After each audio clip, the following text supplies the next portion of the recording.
Hey everybody, thanks for joining me on this episode of The Real World Prepper. So, what is it that will destroy all preppers? What is it that will destroy the soul of all preppers everywhere? We're going to get into that here in just a minute. First, I'd like to say thank you to all my new subscribers.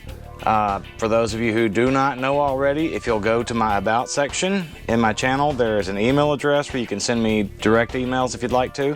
There's also a P.O. box if you'd like to support this channel with any type of donation or just a good word. Want to send a shout out and a thank you to A. Moore.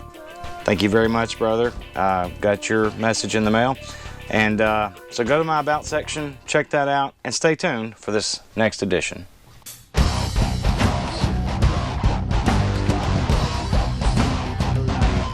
It seems like everywhere you look, the world is imploding around us. Inside, outside, up, down, and all around. Yes, striking visual effects for this video. But yes, it's true. Everywhere we look, every direction we turn, if we've got our eyes open, we can see the failures of man, you know. And that's what it is, guys. It's the failures of man brought down by the bigger enemy. And it's manifested in so many ways that we see every day. So, what is it that I'm talking about that will destroy every prepper? Every man and woman, prepping or not. It is a lack of joy. It is a lack of happiness.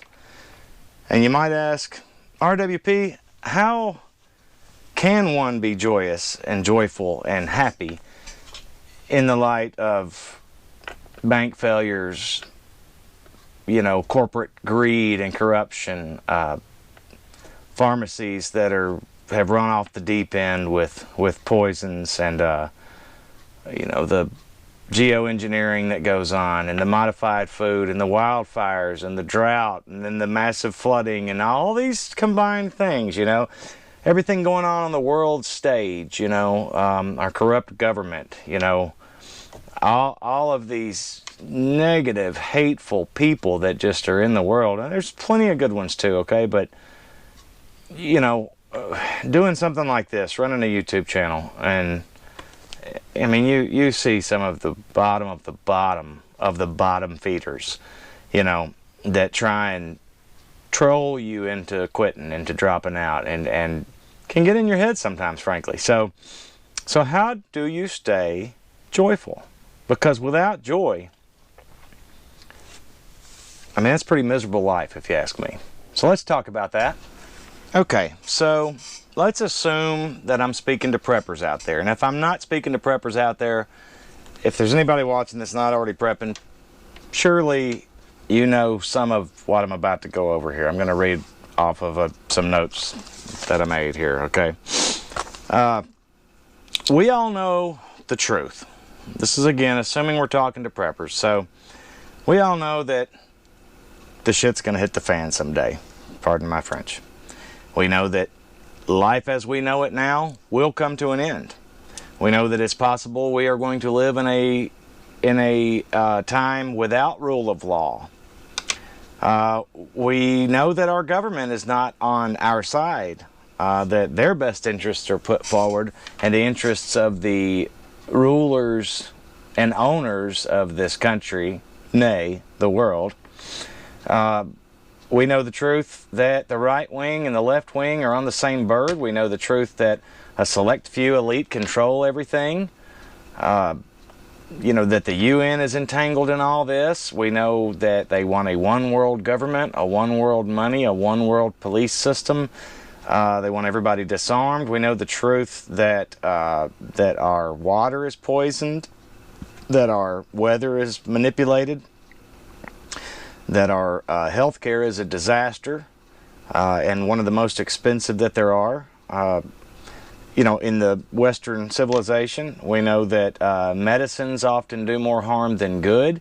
We know that the pharmaceutical companies want to treat diseases and not cure them.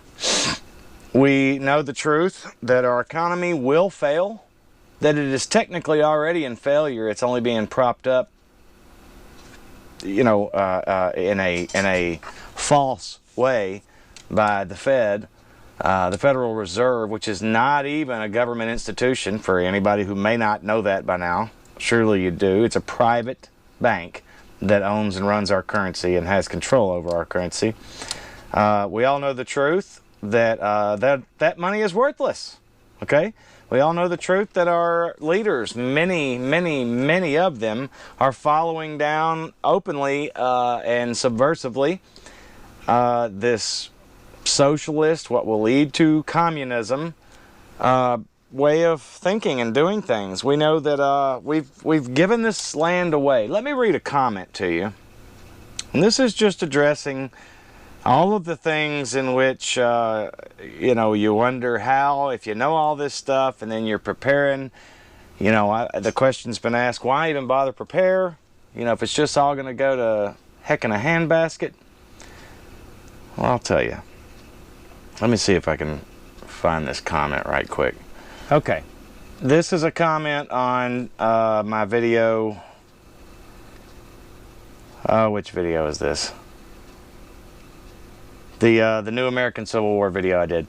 This guy from a guy named Kurt Sherrick, he said, unfortunately, the American people don't have the guts as a whole, like the South did, to fight a tyrant.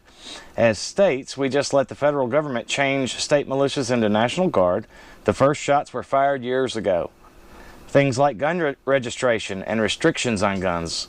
We must let the communist infiltrators communist infiltrators run our public schools and colleges, starting during the Wilson administration. True. While we were at war during the Second War, that's when that happened. So look at millennials. Most have been completely brainwashed. True. And they're the ones that are fighting age. We let them take away prayer in our schools. True. We let murder of defenseless children in the womb become a right. Okay?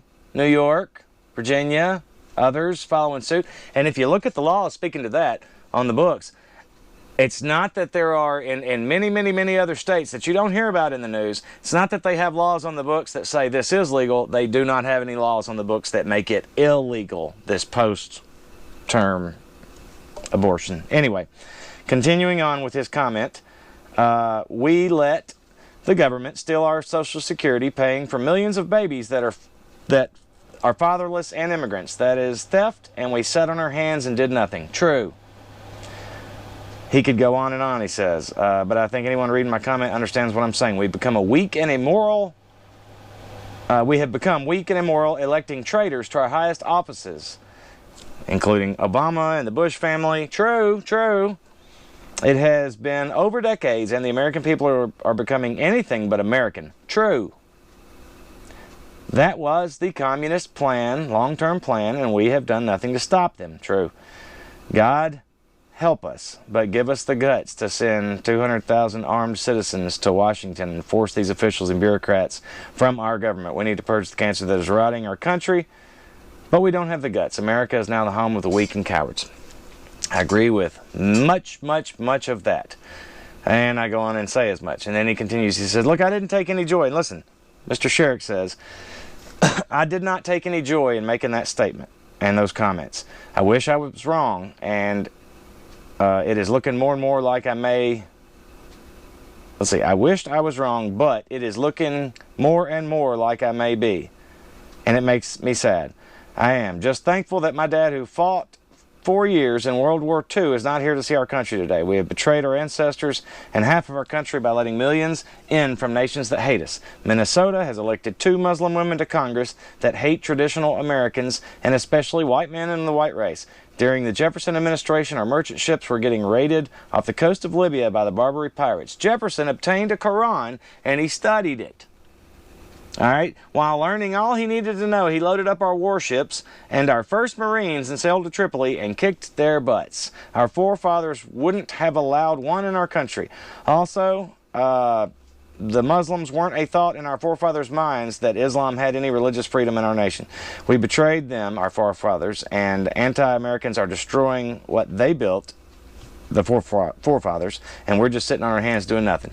So while I agree with a lot of that statement, and it's true, I mean, that is the state where we are, okay? That speaks to it, some of these notes I read to you. So how do you find joy in that? How do you go on doing it? Why even bother prepping? Okay, for me personally, I'm going to tell you, first of all, it is my relationship with God. Just going to throw that out there. That's the truth. My relationship with God. God's the one that got me into this. God's the one that showed me all this. I was one of these walking around with my blinders on, stupid idiots. I was for years. Oblivious. I didn't have, and you know, I'll say, and I don't know if this makes me better or worse during that period of my life, the majority of my early life. But, you know, I didn't necessarily even have an opinion on anything. I just was oblivious to what was going on outside of my own bubble. You know what I mean? So God did this, and God has given me that joy and that hope. But where you can find these things, where God points me, when He wants to point me to being joyful and being hopeful. First of all, hobbies. All right, I play music. I love playing music. Example.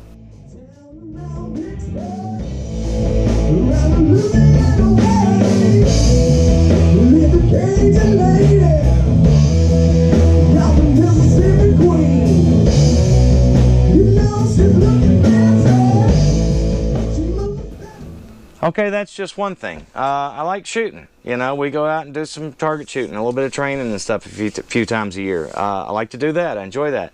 I actually enjoy, I've gotten to where I didn't start off this way, but I actually enjoy my prep levels are to a point to where now I have to sort of manage them and maintain them and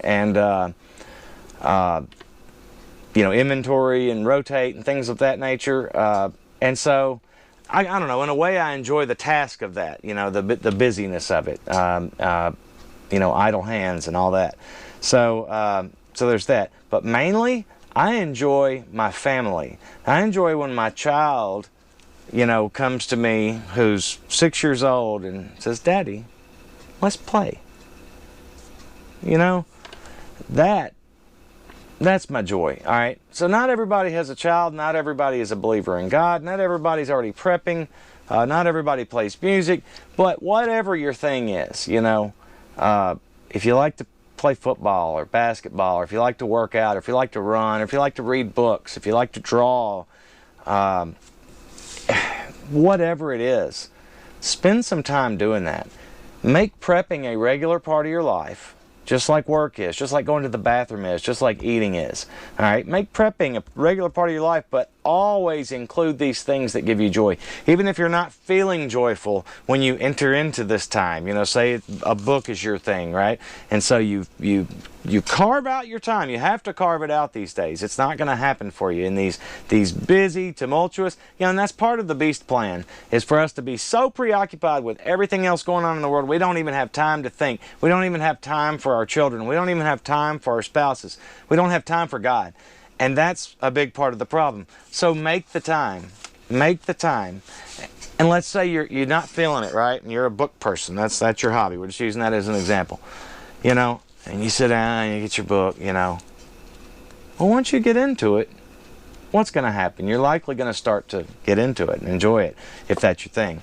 You know, if you're into music, you know, say I don't feel like playing, you know, and I go and I get behind the trap kit and, you know, the guys are going, all right, let's play this, let's play this. I'm not feeling it, you know. Well, believe me, for me, start getting that groove and I'm feeling it, you know, and the joy comes. And obviously, again, all I got to do is picture my beautiful wife and my beautiful 6-year-old's faces, and